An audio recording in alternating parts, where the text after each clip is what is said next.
A new candidate has entered the race for Albuquerque's mayor, PFAS cleanup legislation is moving its way through the Roundhouse, and Albuquerque Journal Assistant Managing Editor Don Friedman stops by to discuss the Journal's new Outside section. From the Albuquerque Journal, this is the leading news. I'm Gino Gutierrez. It's Friday, March 7th, and I'll have more on those stories in a few moments, plus Albuquerque's weather forecast on the other side of this break.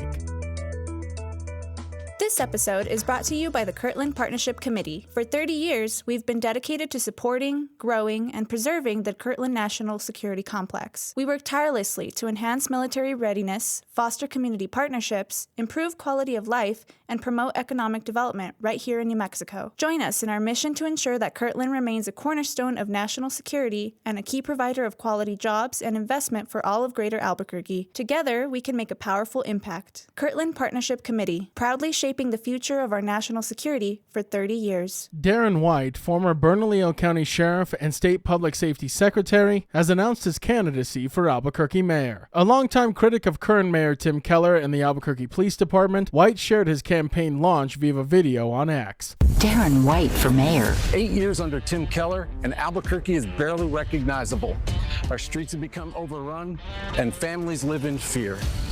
He joins a competitive race against incumbent Keller, who is seeking a historic third consecutive term. Mei Ling Jaramillo, Eddie Valera, and Eddie Aragon also round out the candidates. White has positioned crime and homelessness as key campaign issues, stating that Keller's leadership has led to record-high murders in the city. He's been very critical of the murder rate going up, homelessness kind of spiraling out of control as he sees it. My colleague Noah Kalabach covers city government for the Journal. Those key issues that a lot of the administration's critics usually harp on. 660 murders under Keller's watch. It's not just shocking, that's sad.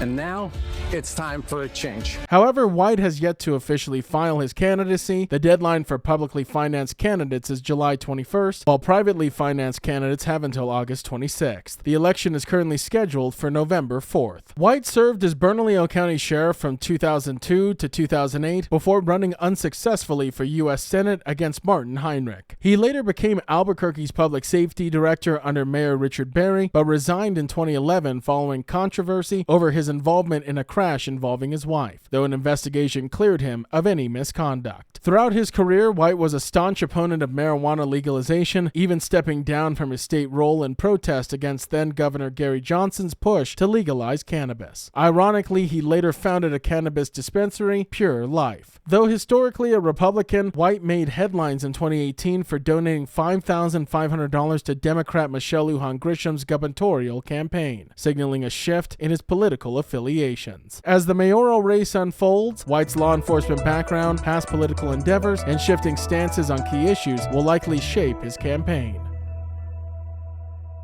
In 2018, a devastating PFAS contamination linked to Cannon Air Force Base in eastern New Mexico forced dairy farmer Art Schaap to euthanize 3,665 cows, costing him nearly $6 million. The toxic chemicals found in firefighting foams contaminated his well water, rendering his dairy products unsellable. 6 years later, the decomposing cow carcasses remain on his farm, and the federal government has yet to take responsibility for the cleanup. The U.S. Department of Defense, or DoD, has refused to clean up any PFAS that has migrated off the base, despite orders from the New Mexico Environment Department. Instead, the DoD sued the state, arguing it lacked the authority to enforce the cleanup. Meanwhile, New Mexico has spent $12 million trying to assess and contain the contamination. To address this ongoing crisis, New Mexico lawmakers are advancing House Bill 140, which would grant the state's Environmental Improvement Board the authority to enforce PFAS cleanups, even against federal agencies. The bill passed the House unanimously and now moves to the Senate. New Mexico Environmental Department Secretary James Kenney, who's a proponent of the bill, said the events of the last few years have made it apparent that this legislation is needed. The fact that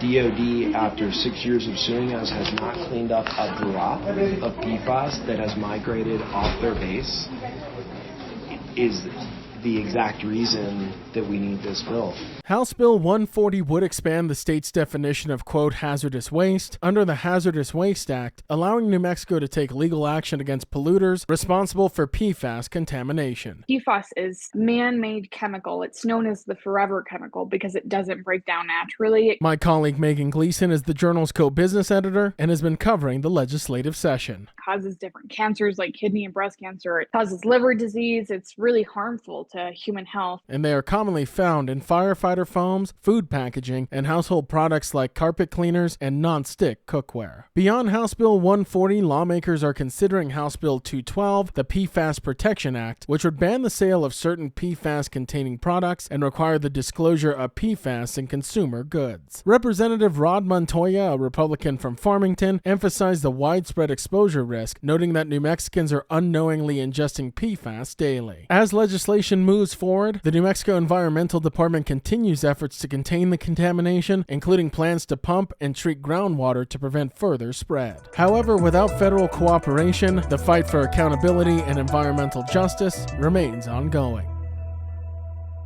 If you like hearing all of the latest news from the Albuquerque Journal here on the Leading News, consider becoming a digital subscriber to the Albuquerque Journal. You can check our show notes for a discount code on a digital subscription and keep up with all the latest news from New Mexico's leading news source. Ready to get outside and see all that New Mexico has to offer? Well, you're in luck. This Sunday, the Albuquerque Journal is excited to launch our news section, Journal Outside. In this news section, we'll highlight all of the adventures, hikes, and outdoor experiences you can have here in New Mexico. And here to tell us more about it, I'm now joined by Journal Assistant Managing Editor Don Friedman, who will also be editing the Outside section. Don, thank you so much for joining me. Thank you, Gino. It's great to be here. And Don, I know all of us here at the Journal are really excited about this new section and to share all that New Mexico has to offer with those eager to get outdoors. And I know being outside and experiencing nature is something that's near and dear to you. Yeah, well, we actually, my wife Rebecca and I moved to Albuquerque in about 1985 with the idea of being able to be close to the mountains. And prior to that, I lived in Amarillo, Texas, thinking that it was close enough to go skiing. So I'd work at the newspaper to midnight or 1 a.m. and jump in the car with my friends and drive to Taos, ski the next morning, and then turn around and drive back to Amarillo. After a few times of doing that, I realized it wasn't really that close to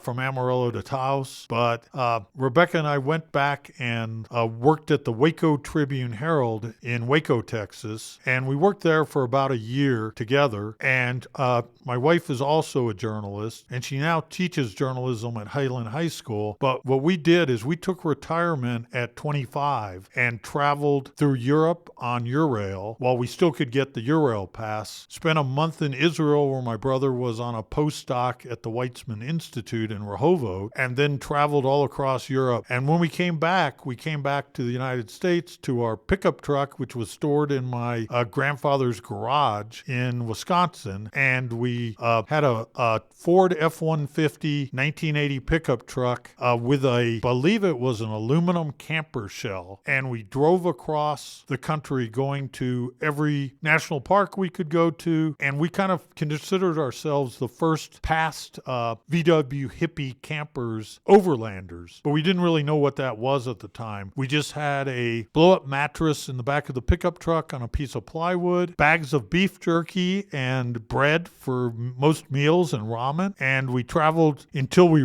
completely ran out of money. And when we ran out of money, we were actually in El Paso, Texas, and we had friends of friends who were working at the Albuquerque Journal. And the Journal was expanding at the time, and they needed copy editors and designers. And I had done that and said I will never be a copy editor again. But because this opportunity was here and we didn't have any money, I took a job at the Journal. And because there were at the time the Albuquerque Journal and the Albuquerque Tribune and the Santa Fe New Mexican in town, so it was a good place for a journalist to be able to work. And we had driven up and down I-25 trying to figure out where we wanted to land. And when we were in Las Cruces, the Las Cruces Sun-News offered both of us jobs, but together the pay was less than we were making each in Waco. And we also looked at the Wyoming Eagle in Cheyenne, Wyoming, who had just started doing pagination, which I had done in college, which newspapers had just started where you were putting full pages together on the computer. And the opportunity came open in Albuquerque, and we had gone back to,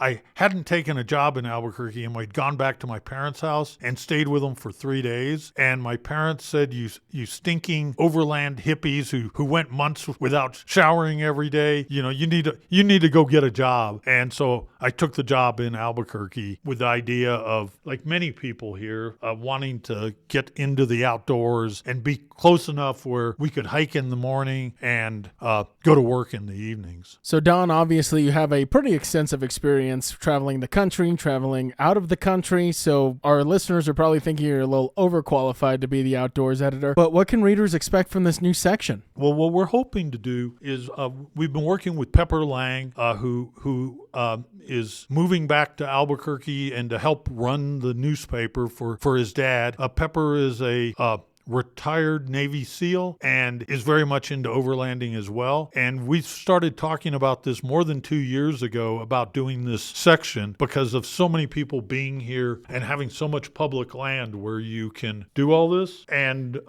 being able to take these adventures and still live in town.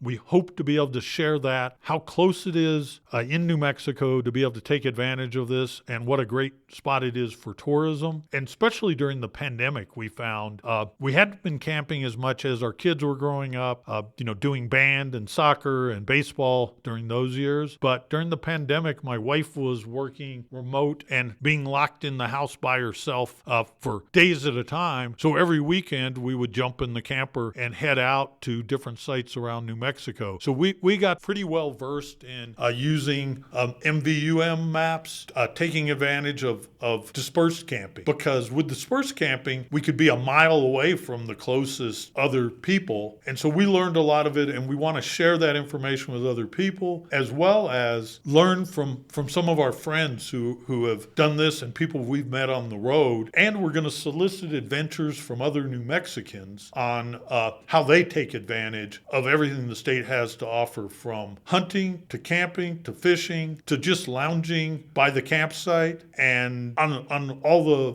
public lands throughout New Mexico. I would say there's at least 60 places that you can go within a 3-hour drive of Albuquerque and see things that you would never imagine. It's amazing when you go up into the Jemez and see the water and it looks like Colorado. Or if you go to the south and you see the deserts, and where you have to make sure you pack all your own water. And Don, I'm curious for you, what are you most excited for readers to learn from the new outside section? Just the ability to find out where you can go and how you can do it, and to learn from our mistakes. Like one of the things that we learned more than anything, when we took a trip on the Alcan Highway to Alaska last year, and we were hoping to launch this section last year, but we've run into some things that have delayed it. But one of the number one things is when we went to Alaska, I had 3 rolls of duct tape in the van. And my wife said, "Why do you have all this duct tape?" And by the end of the trip, we had used every bit of it, because there's so many uses for duct tape, from fixing your sleeping bag to fixing your coat. And so we have lots of tips like that. And what are the essential pieces to get out? You don't need a $160,000 Revel Mercedes camper van to really enjoy yourself. You just need to get out there. One of the things, we've had our Go section for years. Most people probably didn't know that stood for Get Outside. And we just want to double down on that and work with the state tourism departments and the Forest Service and the BLM and any kind of people who supply trips, including, you want to get your content out there. We're going to have branded content where if your company sells, satellite communication devices, we want to be able to get your story out there as well. All the different ways, and the vehicles. There's so many different ways you can get out there with, even if all you have is a pickup truck and a sleeping bag, and enjoy New Mexico for the cost of a gallon of gas. So some very exciting news if you're interested in getting outside and seeing all that this great state has to offer. The Journal's new Journal Outside section launches this Sunday. Now taking a look at Albuquerque's weather forecast, there is a 40% chance of rain showers after 11 a.m., mostly cloudy with a high near 55. And this evening, rain showers likely before 8 p.m., mostly cloudy with a low around 30. To keep up with all the latest news from the Albuquerque Journal, you can visit our website at abqjournal.com. I'm Gino Gutierrez. The leading news will return on Monday.